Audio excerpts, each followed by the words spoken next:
नमस्कार बच्चों, स्वागत है आपका द पल्लवी एकेडमी में। और मैं पल्लवी गौड़ आज इस वीडियो में आपको क्षितिज के पाठ 1 सूरदास के पद के प्रारंभ के 2 पद की व्याख्या लेकर आई हूँ। तो आप मेरी इस वीडियो को पूरा देखें और अंत तक देखें और मेरे चैनल को जल्दी से सब्सक्राइब कर लें। मेरे चैनल को ढेर सारे लाइक और शेयर अवश्य करें। चलिए अब हम अपनी टॉपिक की ओर बढ़ते हैं। तो बच्चों, मैं आज आपको कक्षा 10वीं क्षितिज का पहला पाठ जो है सूरदास के पद, इसके बारे में बताने जा रही हूँ। जैसा कि आपको पता है कि आपके इस पाठ में सूरदास जी द्वारा रचित 4 पद आए हैं और ये पद जो सूरदास जी के जो साहित्य है सूरसागर, उसके भ्रमर गीत से लिए गए हैं। सूरदास जी भगवान श्री कृष्ण के परम भक्त हुए और महाकवि हुए। सगुण भक्ति धारा में कृष्ण भक्ति शाखा के श्रेष्ठ कवि हैं। सूरदास जी की 3 रचनाएं हैं, सूरसागर, सूरसारावली और साहित्यलय। तो आपके पाठ में जो 4 पद हैं ये सूरसागर में संकलित हैं और भ्रमर गीत सबसे चर्चित जो प्रसंग है, इससे ये पद लिए गए हैं। आज की वीडियो में मैं आपको इन 4 पदों की व्याख्या बताऊंगी। ये पार्ट 1 है। आज हम प्रथम 2 पद की व्याख्या देखेंगे। इसके बाद अगले पार्ट में मैं 2 पद की व्याख्या बताऊंगी। तो प्रश्न ये उठता है कि ये जो पद हैं ये सूरदास जी ने क्यों लिखे होंगे, या ये जो पद हैं ये किस प्रसंग से संबंधित हैं। व्याख्या करते समय आपकी परीक्षा में एक प्रश्न आता है कि नीचे दिए गए पद्यांश की संदर्भ प्रसंग सहित व्याख्या कीजिए। तो यहाँ पर संदर्भ क्या है, प्रसंग क्या है, ये भी आज हम जानेंगे। लेकिन सबसे पहले मैं संक्षिप्त विवरण इस पाठ का देती हूँ और थोड़ा सा हम पृष्ठभूमि में जाते हैं, जिससे आपको ये समझ में आएगा कि इस पाठ का किस प्रसंग से संबंध है। तो बच्चों, हुआ ये था कि जैसा कि आपको पता होगा कि भगवान श्री कृष्ण मथुरा चले गए, गोकुल में रहते थे। उनका पालन पोषण बाबा नंद और यशोदा मैया ने किया था, जबकि ये पुत्र देवकी और वसुदेव के हैं। आपको ये कथा पता होगी। तो जब ये थोड़े बड़े हुए तो ये गोकुल को छोड़कर हमेशा हमेशा के लिए मथुरा चले गए। जब वो चले गए तो उनकी विरह में ब्रज की गोपियां, माता पिता, गायें, संपूर्ण ब्रज विरह में डूब गया और भगवान श्री कृष्ण को याद करके व्याकुल होने लगा। गोपियां भगवान श्री कृष्ण के प्रेम में, विरह वेदना में बहुत तड़पने लगी। दिन रात उनका नाम लेकर उन्हें याद करने लगी, रोती रहती थी और उनकी वेदना दिनों दिन बढ़ती जा रही थी। भगवान तो भगवान है, भगवान उनकी मन की दशा समझते थे। इधर मथुरा में भगवान के एक मित्र हुए, उनका नाम था उद्धव। उद्धव परम ज्ञानी, योगी और वैराग्य के द्वारा ईश्वर की भक्ति करने वाले थे, अर्थात वे निर्गुण ईश्वर की उपासक थे। तो भगवान ने ये सोचा कि क्यों ना मैं इन परम ज्ञानी उद्धव को ब्रज भेजूं और अपने प्रेम और विरह में तड़पती गोपियों को थोड़ी सी राहत दिलवाऊं, उन्हें ये ज्ञान दिलाऊं कि मेरे मोह में ना पड़कर वे वैराग्य को धारण करें और निर्गुण ईश्वर की उपासना करें। इस उद्देश्य से भगवान श्री कृष्ण ने अपने परम मित्र उद्धव से कहा, उद्धव तुम ब्रज चले जाओ और मेरी विरह में, मेरे वियोग में जो गोपियां दिन रात व्याकुल रहती हैं, तड़पती रहती हैं, उन्हें अपने ये ज्ञान मार्ग का संदेश सुनाओ। उनकी आज्ञा पालन करते हुए उद्धव जी ब्रज आए। एक जगह सभी गोपियां एकत्र होती हैं और उद्धव जी उन्हें योग और वैराग्य की उपदेश देने लगते हैं। उनसे कहते हैं, अरे तुम क्या व्यर्थ में श्री कृष्ण के प्रेम में पागल हो, तुम उनके रूप सौंदर्य में भटक गई हो। ये विरह, ये वेदना उचित नहीं है। तो मैं तो भगवान की भक्ति करना चाहिए, वो भी किसकी, निर्गुण ईश्वर की। योग और वैराग्य, तपस्या के द्वारा ईश्वर की प्राप्ति का मार्ग अपनाओ और मोक्ष को धारण करो।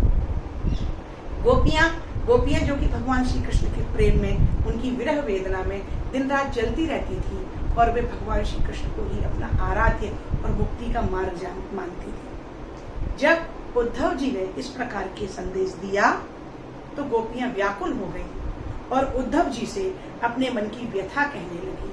उन्होंने तरह तरह से भगवान श्री कृष्ण के प्रति अपने प्रेम को उजागर किया और साथ ही उद्धव को भक्ति का मार्ग दिखाया, प्रेम की चरम सीमा, प्रेम का उपदेश, प्रेम के द्वारा ईश्वर किस प्रकार से प्राप्त किया जा सकता है, इस मार्ग को बताया। और अंत में उद्धव जी को उनके उपदेश के आगे हार माननी पड़ी। तो ये जो प्रसंग है, ये महाकवि सूरदास जी ने भ्रमर गीत में इसका विस्तार से वर्णन किया है, बहुत ही सुंदर वर्णन किया है, बहुत ही मार्मिक वर्णन किया है। अगर आप इस प्रसंग को बहुत अच्छे से समझना चाहते हैं तो श्री कृष्णा धारावाहिक, जो टीवी पर जो सीरियल आता था श्री कृष्णा या महाभारत, एक बार उसे जरूर देखें और गोपियों का और उद्धव का वो प्रसंग भी देखें, तो आपको ये पाठ बड़ी सरलता से याद हो जाएगा और आप समझ जाएंगे कि ये किस प्रसंग से संबंधित है। तो चलिए अब हम अपने पाठ की ओर चलते हैं। मैंने आपको घटना बता दी है।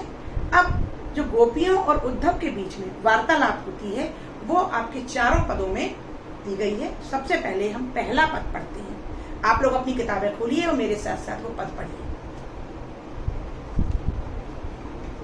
पहला पद है, ऊधव तुम हो अति बड़भागी, अपरस रहत स्नेह तगाते, नाहिन मन अनुरागी, पुर इन पात रहत जल भीतर, तारस देह न दागी, ज्यों जल गई तेल की गागर, बूंद न ताको लागी, प्रीत नदी में पाँव न बोर्यो, दृष्टि न रूप परागी, सूरदास अबला हम भोरी, गुर चींटी ज्यों पागी। ये पद है, इसकी व्याख्या अब हम करेंगे।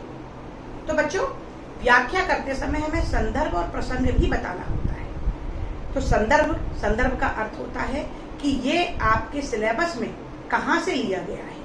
तो जैसा आपको पता है, ये आपकी पुस्तक का नाम है क्षितिज, आपके पाठ का नाम है सूरदास के पद, और इनके जो रचयिता हैं वो है महाकवि सूरदास।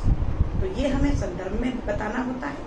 और प्रसंग जैसा कि मैंने भी आपको बताया कि ब्रज में गोपियों को योग और वैराग्य का संदेश देने आए उद्धव और श्री कृष्ण की विरह में व्याकुल गोपियों के बीच जो वार्ता हुई है उसका वर्णन इस पद में किया गया है। व्याख्या देखते हैं, लेकिन व्याख्या से पहले हम इस पद के ये कुछ जो शब्दों के अर्थ हैं वो जान लेते हैं, क्योंकि ये पद ब्रज भाषा में लिखा गया है। सूरदास जी के साहित्य की भाषा ब्रज है।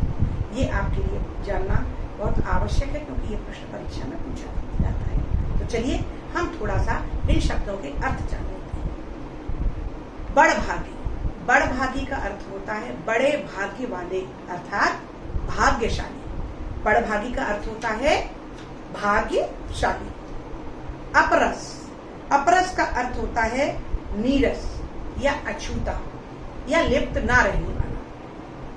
स्नेह यानी प्रेम या स्नेह, तगा यानी बंधन, नाहिन मन अनुरागी, अनुरागी यानी प्रेम में डूबा, पुरईन कमल पात यानी पत्ते, और इसके अलावा पाँव, पाँव का अर्थ होता है पाँव यानी कि पैर, परागी यानी कि डूबना, आनंद में डूब जाना, अबला यानी कि निर्बल, लाचार। ये इस पद के कठिन शब्द थे। तो अब हम यहाँ पर व्याख्या के लिए चलते हैं। देखिए, पहली पंक्ति है, ऊधो तुम हो अति बड़भागी। यहाँ पर गोपियां बड़भागी यानी भाग्यशाली कह रही हैं उद्धव को, लेकिन वास्तविकता में वो भाग्यशाली नहीं कह रही हैं, वो भाग्यहीन कह रही हैं। इस पद में गोपियों ने उद्धव को भाग्यहीन बताने के लिए व्यंग का प्रयोग किया है। व्यंग कर रही हैं, क्या कह रही हैं कि अरे उद्धव, तुम तो बहुत ही भाग्यशाली हो। क्यों भाग्यशाली हो? अपरस रहत स्नेह तगाते, तुम प्रेम के बंधन में के साथ रहते हुए भी उससे अलग हो, अर्थात भगवान श्री कृष्ण के रूप, सौंदर्य और प्रेम के साथ रहते हुए भी तुम उनके प्रेम और भक्ति से अलग हो, इसलिए तुम तो बहुत भाग्यशाली हो कि तुम उस बंधन में नहीं डूबे हो और तुम्हारा ये मन अनुरागी मन नहीं हुआ है, यानी कि उनके प्रेम में नहीं डूबा है, इसलिए तुम भाग्यशाली हो। आगे वो कहती हैं, पुरैन पात रहत जल भीतर। अरे उद्धव, तुम कितने भाग्यशाली हो कि तुम भगवान श्री कृष्ण के प्रेम से, उनके भक्ति से अपने आप को किस प्रकार अलग रखे हुए हो कि जैसे कमल के पत्ते हर समय कमल पानी में डूबे रहते हैं, लेकिन उन पर पानी नहीं ठहरता या उन पर पानी की बूंद का कोई भी दाग नहीं लगता, क्योंकि कमल के पत्ते बहुत चिकने होते हैं बच्चों, और कमल के पत्ते पर जब आप पानी डालेंगे तो पानी लुढ़क जाता है, उस पर पानी ठहरता नहीं। तो आशय ये है कि गोपियां कमल के पत्ते का उदाहरण देते हुए उद्धव को व्यंग कर रही हैं कि अरे उद्धव, तुम तो इतने भाग्यशाली हो कि जैसे कमल के पत्ते पर पानी नहीं ठहरता, उसी प्रकार भगवान श्री कृष्ण के साथ रहते हुए भी तुम्हारे ऊपर उनके प्रेम, उनके रूप सौंदर्य और उनकी भक्ति का कोई भी प्रभाव नहीं पड़ा है। आगे लिखती है, ज्यों जल माह तेल की गागर। जैसे दूसरा उदाहरण देती हैं वो, जैसे तेल से डूबी गागर, तेल में भीगी गागर को यदि हम जल के अंदर कर देंगे तो तेल के चिकनेपन के मारे उस गागर पर पानी नहीं ठहरेगा। तो दूसरा उदाहरण वो देती है कि जैसे तेल से भीगी गागर को पानी में डुबा देने पर भी उस पर बूंद नहीं ठहरती, उसी प्रकार तुम पर भगवान श्री कृष्ण के प्रेम का रंग नहीं चढ़ा है। प्रीत नदी में पांव न बोयो। अरे तुम तो कितने भाग्यवान हो कि तुमने प्रेम की नदी में पैर तक नहीं भिगोया। पूरा डूबने की बात तो छोड़ो, तुमने तो पैर तक नहीं डुबोया। जिस कृष्ण को पाने के लिए ऋषि मुनि जन्म जन्मांतर तक तपस्या करते हैं, लोग पूरा जीवन भक्ति करते हैं, नाम की रट लगाते हैं, फिर भी उनका दर्शन प्राप्त नहीं होता, ऐसे भगवान के साथ रहते हुए भी तुम उनकी प्रेम की नदी में अपने पैर भी नहीं भिगो पाए हो, और ना ही दृष्टि न रूप परागी, और ना ही तुम्हारे नेत्रों ने उनके रूप के आनंद में अपने आप को डुबोया है। तो बताओ, तुम तो बहुत ज्ञानी हो और तुम कितने भाग्यशाली हो। सूरदास अबला हम भोरी गुरु चींटी ज्यों पागी। सूरदास जी कहते हैं कि गोपियां उद्धव से कहती हैं, अरे उद्धव, हम तुम्हारे समान ज्ञानी नहीं हैं, हम तो ब्रज की भोली भाली अबला गंवार स्त्रियां हैं जो भगवान श्री कृष्ण के प्रेम में, उनके मोह में इस प्रकार लिपट गई हैं कि जैसे गुड़ में चींटी लग जाने पर वो उससे अलग नहीं होती और उसी के साथ पक जाती है। उसी प्रकार से अब हम श्री कृष्ण के अलावा किसी और को अपने मन में नहीं बसा सकते।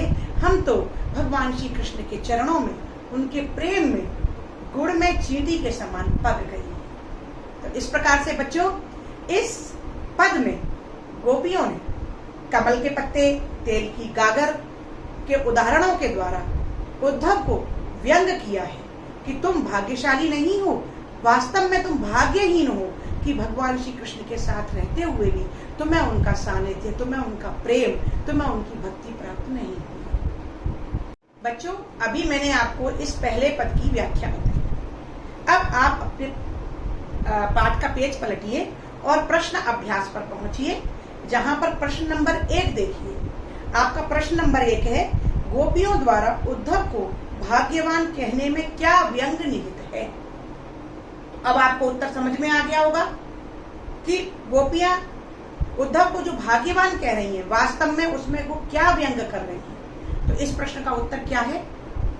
इस प्रश्न का उत्तर है कि गोपियां उद्धव को वास्तव में भाग्यवान ना कहकर व्यंग में भाग्यहीन कह रही हैं, क्योंकि भगवान श्री कृष्ण के प्रेम में से वो अछूते हैं। उनके साथ रहते हुए भी उन्हें उनकी भक्ति और प्रेम का आनंद प्राप्त नहीं हुआ है।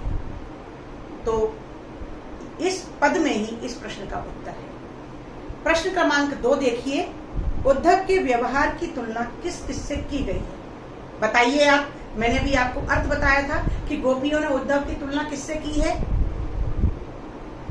गोपियों ने उद्धव की तुलना करने के लिए पान के पत्ते, कमल के पत्ते और तेल की भीगी हुई गागर, तेल की गागर से तुलना की है। उनका कहना है कि जैसे कमल के पत्ते पर पानी नहीं ठहरता और तेल की गगरी पानी में डुबोने पर भी उस पर पानी नहीं ठहरता, उसी प्रकार से उद्धव के साथ परम ब्रह्म भगवान श्री कृष्ण रहते हैं, किंतु उद्धव उनके प्रेम और उनकी भक्ति से अछूते हैं। इसलिए यहाँ पर कमल के पत्ते और तेल की गगरी से तुलना की गई है। तो इन दो प्रश्नों का उत्तर इस पद से है। साथ ही मैं यहाँ पर एक हिंट और देना चाहूंगी कि यदि आपकी परीक्षा में ये पद अर्थ के लिए आ जाता है तो आप इन दोनों प्रश्नों का उत्तर भी लिख सकते हैं। वो कैसे, अब हम लिखकर देखते हैं, जिससे आपकी समस्या का समाधान होगा। बच्चों, अब हम लिखित में पद क्रमांक 1 की व्याख्या देखते हैं। संकेत, संकेत का अर्थ होता है कहाँ से कहाँ तक आप व्याख्या कर रहे हैं। तो यहाँ पर पद के प्रथम शब्द को और अंतिम शब्द को लिखा जाता है। संदर्भ, पुस्तक का नाम है क्षितिज, पाठ का नाम है सूरदास के पद और रचयिता है महाकवि सूरदास। प्रसंग, प्रसंग यहाँ पर मैंने बच्चों सरल और कठिन दो प्रकार के लिखे हैं। आपको जिस प्रसंग को याद करने में सुविधा हो आप वो प्रसंग याद करें। मैंने प्रसंग मौखिक रूप से आपको डिटेल में वर्णित कर दिया है, फिर भी आप देखें। प्रस्तुत पद में कवि सूरदास जी के द्वारा ब्रज की गोपियों को योग वैराग्य का संदेश लेकर आए उद्धव और श्री कृष्ण के प्रेम में व्याकुल गोपियों के बीच हुई वार्ता का चित्रण किया गया है। बच्चों, ये प्रसंग इस पाठ के चारों पदों में एक ही रहेगा। आप एक ही प्रसंग लिख सकते हैं। अगर आपको सरलतम शब्दों में चाहिए तो प्रस्तुत पद में कवि ने ब्रज की गोपियों एवं उद्धव जी के बीच हुई बातचीत का वर्णन किया है। आप ये भी लिख सकते हैं। आपकी सुविधा अनुसार आप जो चाहें वो याद करें। व्याख्या, उद्धव द्वारा श्री कृष्ण को छोड़कर योग वैराग्य अपनाने का संदेश सुनकर गोपियां उद्धव को भाग्यहीन बताने हेतु व्यंग करते हुए कहती हैं कि हे उद्धव, तुम तो बहुत ही भाग्यशाली हो जो भगवान श्री कृष्ण के पास रहकर भी उनके प्रेम रूपी बंधन में नहीं बंधे। तुम तो उनके रूप व प्रेम सौंदर्य से उसी प्रकार अछूते रह गए जैसे कमल के पत्ते पानी में डूबे रहकर भी उन पर पानी का दाग नहीं लगता, और जैसे तेल की मटकी को पानी में डुबोने पर भी उस पर पानी नहीं ठहरता, वैसे ही तुमने भी भगवान श्री कृष्ण के प्रेम रूपी नदी में अपने पैर भी नहीं डूबने दिए तथा तुमने अपनी दृष्टि को श्री कृष्ण के रूप सौंदर्य के प्रेम रस में नहीं पगने दिया। किंतु हम तुम जैसे ज्ञानी नहीं हैं। हम तो भोली भाली अबला नारी हैं जो जैसे गुड़ में चींटी चिपक कर गुड़ के साथ पक जाती है वैसे ही श्री कृष्ण के प्रेम में लिप्त हैं। तो बच्चों, ये इस पद की लिखित व्याख्या है और इसी में प्रश्न क्रमांक 1, 2 और 3 के उत्तर छिपे हुए हैं। मैंने आपको मौखिक रूप से तीनों प्रश्न हल कर दिए हैं। आप एक बार अपने मन से अपने शब्दों में उनके उत्तर लिखने का प्रयास करें। बच्चों, अब हम सूरदास के पद का दूसरा पद देखते हैं और उसकी व्याख्या करते हैं। मेरे साथ आप लोग पुस्तक खोलिए और अपने इस पद को साथ साथ पढ़िए। मन की मन ही मांझ रही, कहिए जाई कौन पे उद्धव, नाही परत कही, अवधि आधार आस आवन की, तन मन बिथा सही। अब इन जोग संदेशन सुन सुन, बिरहिन बिरह दही, चाहती हुती गुहार जितहि ते, उतते धार बही, सूरदास अब धीर धरई क्यों, मर जादा न रही। तो ये आपका पद था। इसके कठिन शब्दों का अर्थ देख लेते हैं। मांझ, मांझ का अर्थ होता है अंदर या मन में, मन की मन में ही में। परत यानी पढ़ना, आश आशा, आवन की, आवन मीन्स आना, बिथा, बिथा यानी व्यथा या पीड़ा, संदेशन, संदेशन मीन्स संदेश, बिरहीन, विरह में तड़पने वाली, गुहार यानी प्रार्थना, मर्यादा का अर्थ होता है मर्यादा। तो ये बच्चों कठिन शब्दों का अर्थ था। जैसा कि मैंने पहले ही बताया कि संदर्भ में पुस्तक का नाम आता है, तो पुस्तक का नाम है क्षितिज, पाठ का नाम है सूरदास और इसके रचयिता हैं महाकवि सूरदास। तो संदर्भ इन चारों पदों का एक ही होगा और प्रसंग भी बच्चों चारों पदों का एक ही होगा। मैंने प्रारंभ में ही बता दिया, पिछले नंबर 1 वाले पद में ही मैंने शुरू में पूरी व्याख्या कर दी कि ये प्रसंग योग का संदेश लेकर जो उद्धव वृंदावन आए और उन्होंने गोपियों को योग और वैराग्य का उपदेश दिया, उस समय जो गोपियों और उद्धव के बीच बातचीत हुई है उसका इन पदों में वर्णन है। तो प्रसंग भी आपका एक ही रहेगा। हम व्याख्या पर आते हैं। जब भगवान श्री कृष्ण गोकुल को छोड़कर वृंदावन चले गए तो उनकी याद में गोपियां दिन रात तड़पने लगी। लेकिन जब कृष्ण ने उद्धव को योग का संदेश लेकर भेजा तो गोपियां उस योग के संदेश को सुनकर व्याकुल हो गई और उद्धव से कहने लगी। गोपियां कहती हैं, हे उद्धव, मन की मन ही मांझ रही। जब से श्री कृष्ण हमें छोड़कर मथुरा चले गए हैं तब से हमारे मन की पीड़ा और हमारे मन की बात हमारे मन के अंदर ही रह गई है। कहिए जाई कौन पे उद्धव, नाई परत कही। अरे उद्धव, हम अपनी पीड़ा कि हम कितनी व्याकुल रहती हैं कृष्ण के बिना, हम ये बात किससे जाकर कहें। अर्थात हम अपने मन की वेदना, अपने मन की पीड़ा किसी से कह भी नहीं सकते हैं। अवधि आधार आस आवन की, तन मन बिथा सही। उद्धव, आज तक हम श्री कृष्ण के लौटने की उम्मीद में ही जी रहे थे कि वो एक दिन लौटेंगे और उनसे हम अपने मन की पीड़ा कहेंगे। ये सोचकर ही हम अपने तन और मन की इस पीड़ा को सहन कर रहे थे, किंतु अब इन योग संदेशन सुन सुन बिरहिन बिरत तही। किंतु जब से तुमने ये योग का संदेश सुनाया है तो हम इन संदेशों को सुन सुनकर और अधीर हो गई हैं और व्याकुल हो गई हैं, क्योंकि अब हमें लगता है कि हमारा कृष्ण हमें कभी नहीं मिलेगा और इसलिए हमारी ये विरह की अग्नि और भड़क उठी है। तुम्हारे इन योग संदेशों ने हमारे विरह की अग्नि में घी का काम किया है और उसे और अधिक भड़का दिया है। चाहती होती गुहार जितैते उतते धार बही। अरे उद्धव, हम तो जिनसे प्रार्थना करती थी मिलने की, जिनसे निवेदन करती थी कि वे हमसे आकर मिलें, उन्होंने उधर से हमें योग संदेश सुनाकर उल्टी धारा बहा दी है। सूरदास अब धीर धरई क्यों मर ज्यादा ना लगी। सूरदास जी कहते हैं कि गोपियां अंत में कहती हैं कि हे उद्धव, अब हम अपने हृदय में धैर्य को कैसे धारण करें, क्योंकि हमारे प्रियतम ने, भगवान श्री कृष्ण ने ही हमारे प्रेम की मर्यादा की सीमा को पार कर दिया है।